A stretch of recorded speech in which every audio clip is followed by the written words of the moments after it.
All praises and honor to Yahweh Bahashem Yahweh Shai Bahashem Rakakadash. Is double honors to the apostles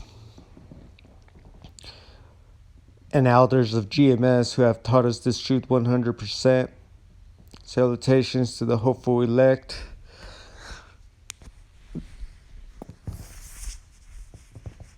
Who are out there on the highways and byways trying to seal the elect.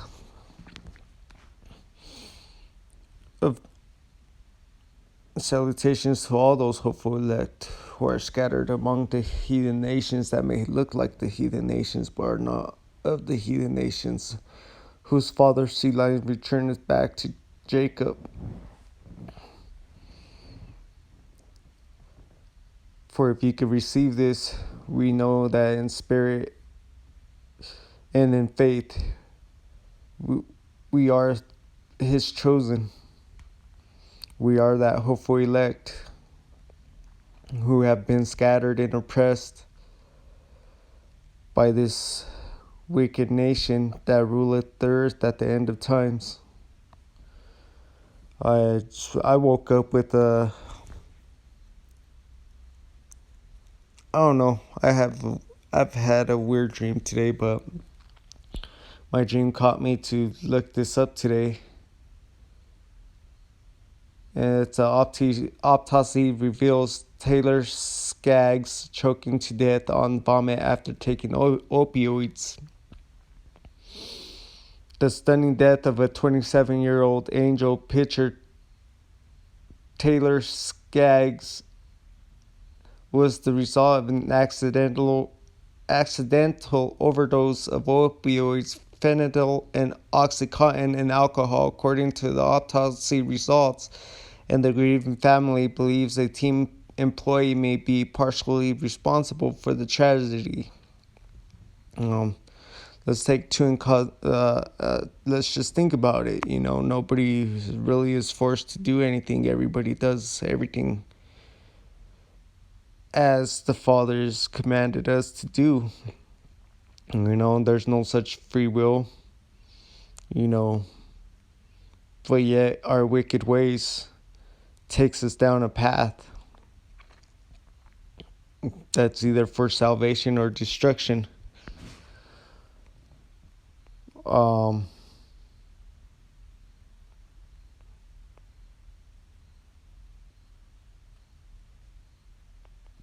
Skaggs, who was discovered in a Texas hotel room on July 1st, suffered terminal aspiration of gastric content, choking in his own vomit, according to the toxicology report from the Tarrant County Medical Examiner's Office. The family Skaggs released a statement insinuating an Angel's employee may have supplied the drugs. We are heartbroken to learn that the passing of our beloved Taylor was the result of a combination of dangerous drugs and alcohol. The statement said that is completely out of character for someone who worked so hard to become a Major League Baseball player and had very promising future in the game he loved so much. Let's understand, the things we choose in life, it's either through our faith or our wickedness. And the Most High is going to put us at certain crossroads.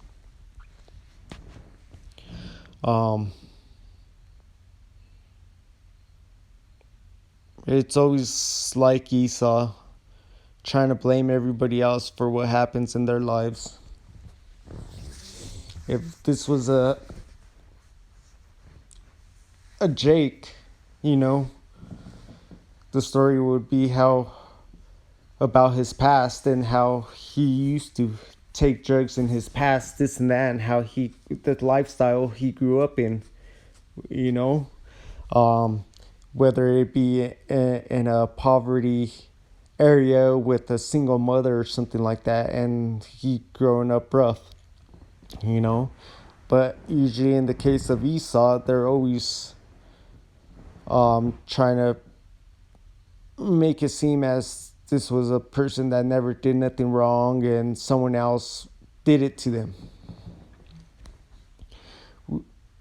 We are grateful for the work of the detectives in the South Lake Police Department and their ongoing investigation and the circumstances surrounding Taylor's death.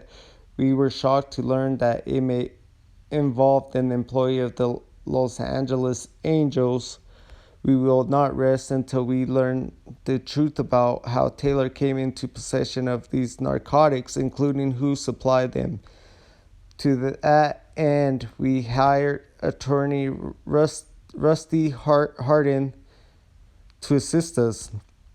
Hardin, who famously previously represented Roger Clemens, told the Los Angeles Times it is way too early for us to speculate whether the Angels could face legal actions. I think the thing to keep in mind is that they are just still so devastated, both wife and the family, about this young man's death, and they just want to know what happened and how it happened. Harding told the Times, "We're going to want to know how it came about that those drugs were ingested and whether or not others are responsible for what happened." Major League Baseball is planning an investigation into the family's claim. "We were unaware of the allegations and will investigate," MLB spokesman Pat Courtney said. The Angels are the Angels also released a statement. "Taylor was and will always be a beloved member of the Angels family, and we are deeply saddened to learn what caused this tragic death.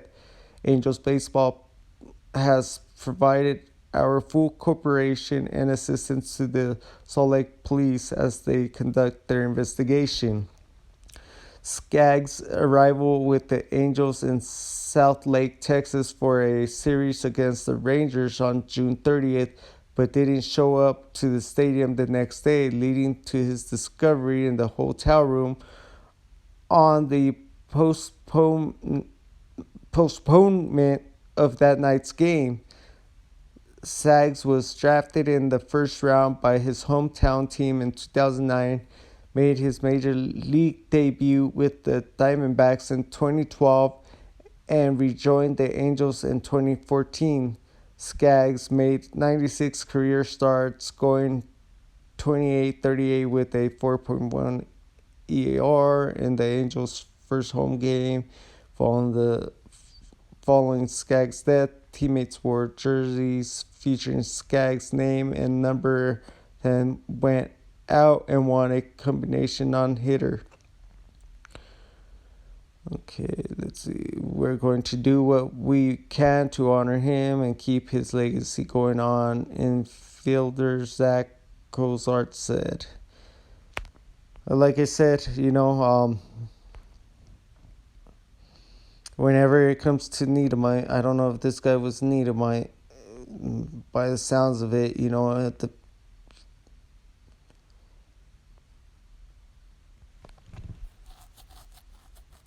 it just, to me, it's always somebody else's fault when it comes to Niedemite death. It's never, they never portray it as they do to Jake. They always make it seem, oh, somebody else did it, somebody else, somebody had a part. They never blame the person himself. If it was Jake, like I said, they would have sat there and done everything to bring out his past about how he was a drug addict and what kind of family he grew up with to make his death seem less relevant. Let's go into Proverbs 26, verse 11. "As a dog returneth to his vomit, so a fool returned to his folly. Seest thou a man wise in his own conceit? There is more hope of a fool than of him. The slothful man said, There is a lion in the way, a lion is in the streets, As the door turneth upon his hinges, so does though the slothful upon his bed. The slothful hideth his head in his bosom. It grieveth him to bring it again to his mouth. The sluggard is wiser in his own conceit than 7 men that could render a reason. He that he that passeth by and meddleth with strife belonging not to him is like one that taketh a dog by the ears. As a madman who casteth firebrands, arrows, and death, so is the man that deceiveth his neighbor and said, am I not I in sport? Where no wood is, there the fire go out. So where there is no talebearer, the strife ceases.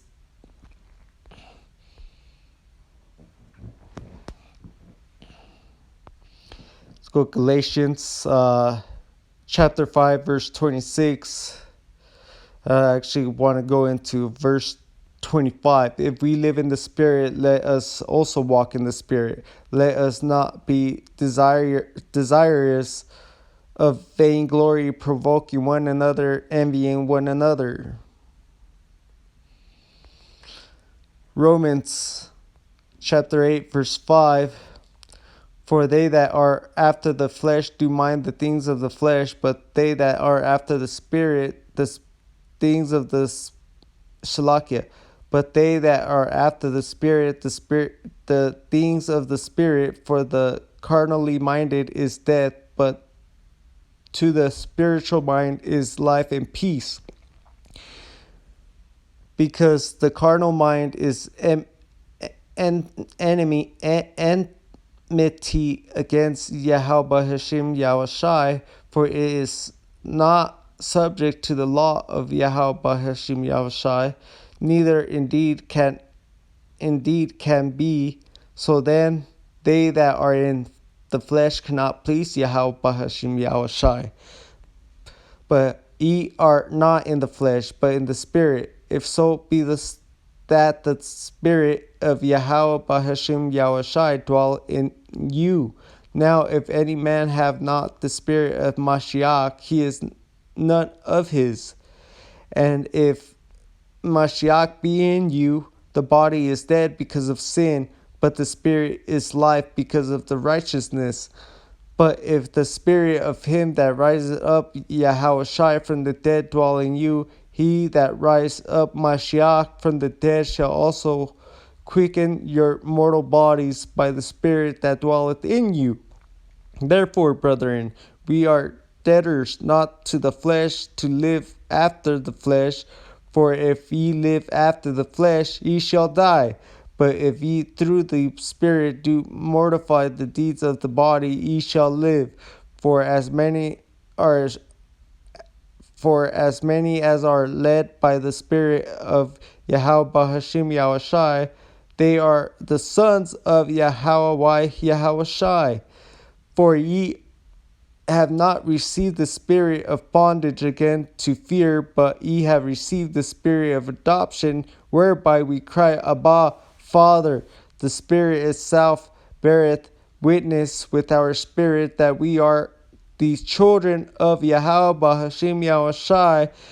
And if children, then heirs of Yahweh Hashem Yahushai, and joint heirs with Mashiach, if so be that we suffer with him, that we may be also glorified together. For I reckon that the suffering of this present time are not worthy to be compared with the glory which shall be revealed in us. For the earnest expectation of the creature wither for the manifestation of the sons of Yahweh Hashem Yahushai. For the creature was made subject to vanity, not willingly, but by reason of him who had subject the same in hope, because the creature itself also shall be delivered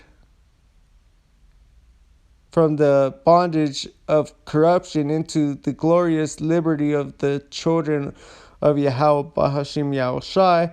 For we know that the whole creation groaneth and travaileth in pain together until now.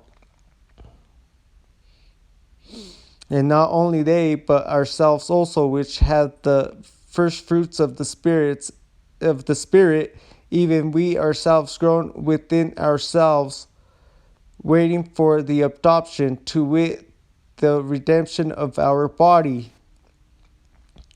For we are saved by the hope, but hope that is seen is not hope. For what a man seeth, why do he yet hope for? So, at the end of this, we're the hopeful elect, correct? We're the ones patiently waiting for that salvation, waiting for that change of our bodies into that uncorruptible body, trying to do what we can and follow these statutes, laws, and commandments to the best of our ability, and trying to put out the word not just on YouTube, but also on the highways and byways. Each to his own portion. Trying to seal the elect, trying to do what Yahweh Bahashim Yahushai puts in our spirit to do. And with that, I want to say shalom.